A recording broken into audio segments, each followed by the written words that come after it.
आज रोहन के घर के बाहर लोगों की भीड़ लगी हुई थी।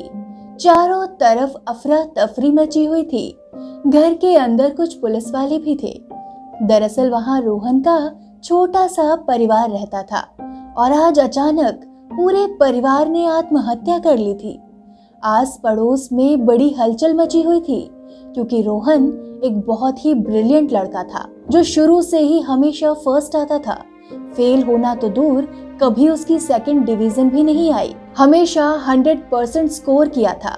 पढ़ाई लिखाई में तेज बच्चों पर पहले से ही दबाव होता है कि वो इंजीनियर ही बनेंगे और रोहन का सिलेक्शन भी आईआईटी में हो गया था।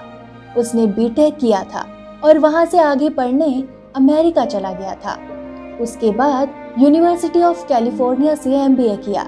अब इतना पढ़ने लिखने के बाद रोहन को अच्छी नौकरी भी मिल गई थी। नौकरी लगने के बाद घर वालों ने एक सुंदर सी लड़की देखकर उससे रोहन की शादी करवा दी। फिर रोहन ने भी अमेरिका में ही घर गाड़ी वगैरह ले ली। आखिर एक आदमी और क्या मांग सकता है अपने जीवन में। पढ़ लिख के इंजीनियर बन गया, अमेरिका में सेटल हो गया, अच्छी खासी तनख्वाह की नौकरी, बीवी बच्चे, सब कुछ अच्छा था। लेकिन दुर्भाग्यवश आज रोहन ने सपरिवार आत्महत्या कर ली। अपनी पत्नी और बच्चों को गोली मारकर खुद को भी गोली मार ली। सब हैरान थे, परेशान थे कि आखिर ऐसा क्या हुआ, गड़बड़ कहाँ हुई।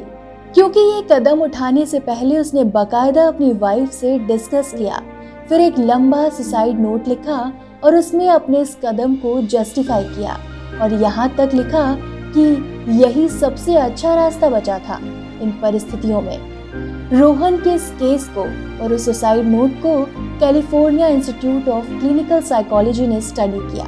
मनोवैज्ञानिकों ने सुसाइड नोट और मित्रों से पता किया तो पता चला कि अमेरिका की आर्थिक मंदी में उसकी नौकरी चली गई थी। रोहन बहुत दिनों से खाली था और नौकरी ढूंढ रहा था। फिर अपनी तनख्वाह का आंकड़ा भी कम करता गया, लेकिन फिर भी जब नौकरी ना मिली, मकान की किस्तें पेंडिंग हो गईं और सड़क पर आने की नौबत आ गई, तब रोहन ने कुछ दिनों तक एक पेट्रोल पंप पर तेल भरने का काम किया। लगभग साल भर तक रोहन ने ये सब बर्दाश्त किया और आखिर में पति पत्नी ने खुदकुशी कर ली। साइकोलॉजिस्ट की केस स्टडी का कहना था कि this man was programmed for success but he was not trained how to handle failures. यानी ये व्यक्ति सफलता पाने के लिए तो तैयार था, पर इसे जीवन में ये नहीं सिखाया गया कि असफलता का सामना कैसे किया जाए। आइए अब रोहन के जीवन पर शुरू से नजर डालते हैं। वो पढ़ने में बहुत तेज था, हमेशा फर्स्ट ही आया। ऐसे बहुत से पेरेंट्स ऐसे होते हैं जो यही चाहते हैं कि उनका बच्चा हमेशा फर्स्ट ही आए, कोई गलती ना हो उससे। गलती हुई तो मानो कोई बहुत बड़ा पाप कर दिया और इसके लिए वो सब कुछ करते हैं। फिर ऐसे बच्चे चूंकि पढ़ाकू कुछ ज्यादा ही होते हैं, सो खेलना कूदना घूमना फिरना, लड़ाई झगड़ा मारपीट, ऐसे पंगों का मौका कम ही मिलता है बेचारों को। 12th करके निकले तो इंजीनियरिंग कॉलेज का बोझ लद गया। वहां से निकले तो एमबीए और अभी पढ़ ही रहे थे कि मोटी तनख्वाह की नौकरी मिल गई। अब मोटी तनख्वाह तो बड़ी जिम्मेदारी, यानी बड़े बड़े टारगेट्स।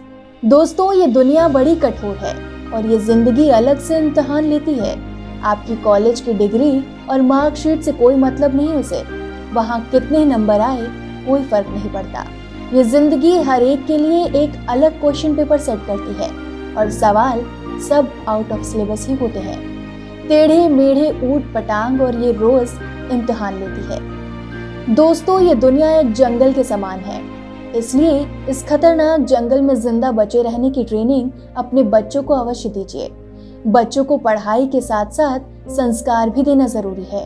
हर परिस्थिति को खुशी खुशी धैर्य के साथ झेलने की क्षमता और विवेक बच्चों में होना जरूरी है। हर माता पिता का ये फर्ज है कि अपने बच्चों को सिर्फ जीत का जश्न मनाने के लिए नहीं, बल्कि हार का सामना करने का साहस जुटाना भी सिखाना चाहिए, वो भी बिना किसी डर के।